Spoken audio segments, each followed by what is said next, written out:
नमस्ते दोस्तों। यूएसए में जो हालात बैंक के हुए वह सब तो आपने देखा ही होगा कि किस तरीके से सिलिकॉन वैली बैंक फिर सिग्नेचर बैंक कोलैप्स हुए, डिफ़ॉल्ट हुए। साथ ही साथ अब आप ये देखोगे कि यह पैटर्न आपको यूरोपियन बैंक्स में भी देखने को मिलेगा। यानी कि अब बारी यूरोपियन बैंक्स की है। बिल्कुल सही सुना आपने, अब बारी यूरोपियन बैंक्स की है। आप सभी साथियों ने क्रेडिट स्विस बैंक के बारे में तो सुना ही होगा। यह एक इन्वेस्टमेंट एंड फाइनेंशियल फर्म है। तो अब इसमें इनफैक्ट ये बैंक आज की डेट में ट्रबल में आ चुका है। इसके पीछे का रीज़न ये है, इनफैक्ट मैं आपको बताऊं, लास्ट 1 ईयर में जो इसका शेयर प्राइस है वह लगभग 77% डाउन हो चुका है, यानी कि गिरावट दर्ज हुई है। और तो और 15 मार्च 2022 को इसके अंदर 30% की गिरावट दर्ज की गई, यानी कि इसका शेयर प्राइस जो है वह 30% डाउन गया। जैसा कि आप न्यूज़ की कटिंग देख पा रहे होंगे, टाइम्स ऑफ इंडिया लिखता है Credit Suisse let's Europe bank route in renewed silicon valley bank fall out. चलिए समझते हैं एग्जैक्टली ये घटनाक्रम है क्या। इस पर चर्चा करने के लिए इस वीडियो के माध्यम से बने रहिए मेरे साथ। चलिए शुरू करते हैं। तो क्रेडिट स्विस क्या है साथियों? क्रेडिट स्विस एक global investment and financial service firm है। इसको स्विट्ज़रलैंड के अंदर 1856 में फाउंड किया गया था और इसका हेडक्वार्टर हमें ज्यूरिक में देखने को मिलेगा। साथ ही साथ एक और फैक्ट मैं आपको बता दूं, स्विट्ज़रलैंड के जो बैंक होते हैं वे जनरली दुनिया भर में अपनी सीक्रेसी और सिक्योरिटी मेंटेन करने के लिए फेमस होते हैं। इन सभी बैंकों में माना जाता है कि डेटा इतनी आसानी से लीक नहीं होता है किसी भी कस्टमर या क्लाइंट का। साथ ही साथ क्रेडिट स्विस कई टाइप की सर्विसेज प्रोवाइड करता है, जैसे कि मैं आपको बता दूं, investment banking, private banking, asset management, shared services etcetera. और आप सभी ने देखा होगा कि Credit Suisse market report provide भी करता है। जैसे कि आप सभी को याद होगा, अभी 2 महीने पहले जब अडानी ग्रुप के शेयर्स भारत के अंदर गिर रहे थे लगातार हिंडनबर्ग की रिपोर्ट आने से, तो कहीं ना कहीं क्रेडिट स्विस ने भी अपनी रेटिंग्स अडानी ग्रुप को लेकर, उसके बॉन्ड्स को लेकर कम की थी। लेकिन वह सवाल नहीं है। अब सवाल यह है कि फिलहाल क्या हो रहा है एग्जैक्टली। देखो, फिलहाल exactly blood bath type situation हो रखी है, जैसा कि हमें कल देखने को भी मिला मार्केट के अंदर, यूरोपियन मार्केट्स में। और इसको जो स्कॉलर्स हैं, कई लोग हैं, वह इसको ब्लैक वेडनेसडे के नाम से बुला रहे हैं स्पेशली। और क्योंकि यूरोपियन मार्केट के अंदर आप देखोगे कि फॉर एग्जांपल भारत के अंदर क्या होता है, कई तरीके के इंडेक्स होते हैं, सेंसेक्स, निफ्टी, निफ्टी 50। ऐसे ही भारत में एक बैंक निफ्टी नाम का इंडेक्स होता है जिसमें कई प्रकार के देश भर के बैंक होते हैं। वैसे ही यूरोप में एक इंडेक्स होता है बैंक के लिए, STXC 600 नाम का एक इंडेक्स होता है, जिसके अंदर यूरोप की लगभग बहुत सारी बैंक लिस्टेड होती हैं, जैसा कि आप ग्राफिक के माध्यम से देख पा रहे होंगे। वह अकेला कल लगभग 7% डाउन गया है 14 मार्च को 2022 में। और 8 मार्च को साथियों आप देख सकते हैं कि इसके वैल्यू का 120 बिलियन यूरो एवेपोरेट हो गया, मार्केट से एक झटके के अंदर गायब हो गया, फ्रॉम 18 मार्च टू 16 मार्च 2022। और लेकिन अब हमें देखना होगा कि एग्जैक्टली अभी क्या हो रहा है मार्केट में या फिर यूरोपियन बैंक्स में। चलिए देखते हैं। तो लगातार यहाँ पर बैंकों के शेयर्स प्राइस जो है यूरोप के अंदर, उनमें गिरावट दर्ज की जा रही है। और उसके पीछे का रीज़न सिर्फ और सिर्फ क्रेडिट स्विस है।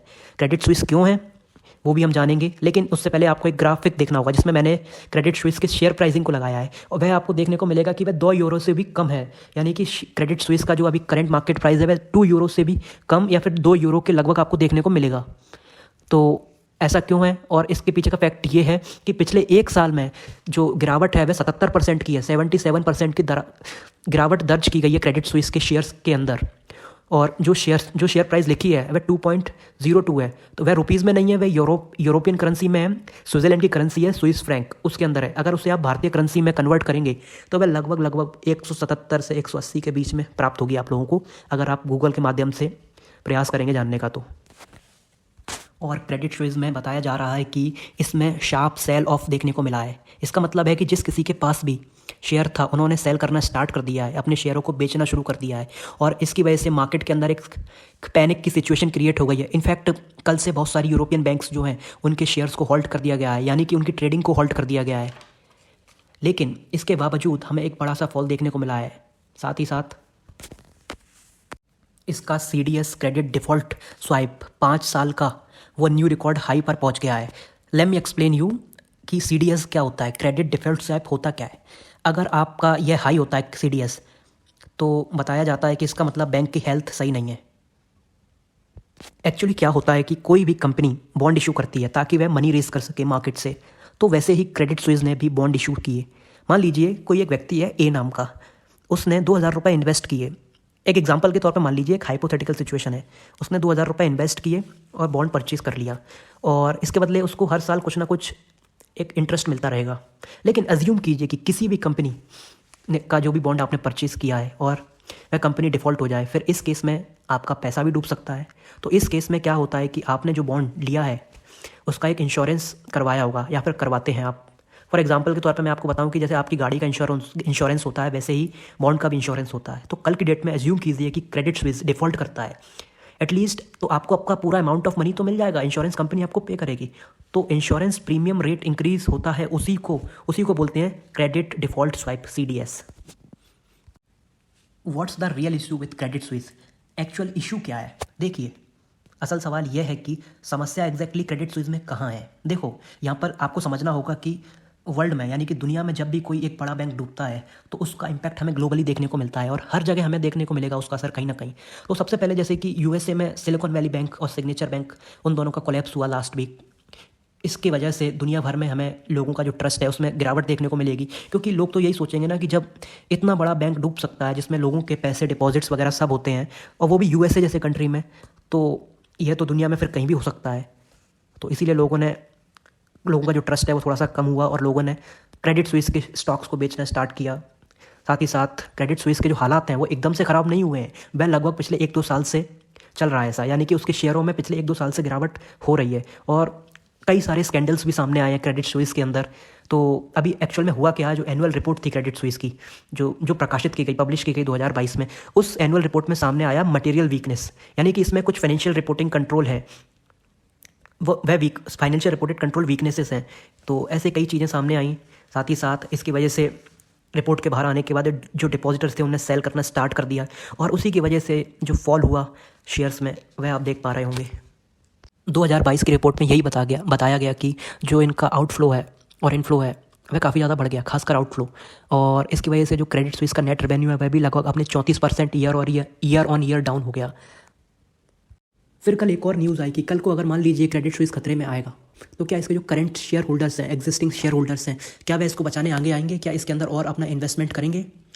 तो सबसे पहले मैं आपको बता दूं कि सबसे बड़ा जो इन्वेस्टर है वो कौन है क्रेडिट स्विस का। तो सबसे बड़ा जो इन्वेस्टर है क्रेडिट स्विस का वह सऊदी नेशनल बैंक है। उसका लगभग 37% हिस्सेदारी क्रेडिट स्विस के अंदर है और उसने पिछले साल ही 9.9% स्टेक क्रेडिट स्विस के अंदर परचेज़ किया था, जब आपने देखा हो कि कुछ ना कुछ प्रॉब्लमेटिक सिचुएशंस आ गई थी। तो जिसकी वजह से सऊदी नेशनल बैंक सामने आया और उसने लास्ट ईयर 9.9% स्टॉक्स अपना एक शेयर प्राइस परचेज़ किया और जिसकी जो टोटल वैल्यू थी वह 1.4 बिलियन फ्रैंक थी, स्विस फ्रैंक। इतनी कीमत देके उसने 9.9% स्टेक खरीदा और जिसकी वजह से, और वह उस इन्वेस्टमेंट में भी उसको लगभग 500 मिलियन यूरोस का ऑलरेडी लॉस हो चुका है। तो फिर उसके बाद जो इसके करंट एग्जिस्टिंग होल्डर्स थे उनसे पूछा गया क्या आप इसको बचाने और आगे आएंगे, क्या इसमें आप और इन्वेस्टमेंट करेंगे? तो इन्वेस्टर्स का जवाब था कि नहीं, अब हम और इन्वेस्टमेंट नहीं करेंगे क्योंकि हमारा ऑलरेडी 10% स्टेक इंक्रीज़ हो चुका है। अब सबसे बड़ा प्रॉब्लम क्या है, सबसे बड़ा फियर क्या है? सबसे बड़ा फियर ये है कि जब कभी भी मार्केट में मूवमेंट होता है तो आमतौर पर शेयर्स के प्राइस जो है फ्लक्चुएट होते हैं, अप्स होते हैं, डाउन्स होते हैं, लेकिन जो नॉर्मल पीपल हैं उनको इतना नॉलेज नहीं होता है।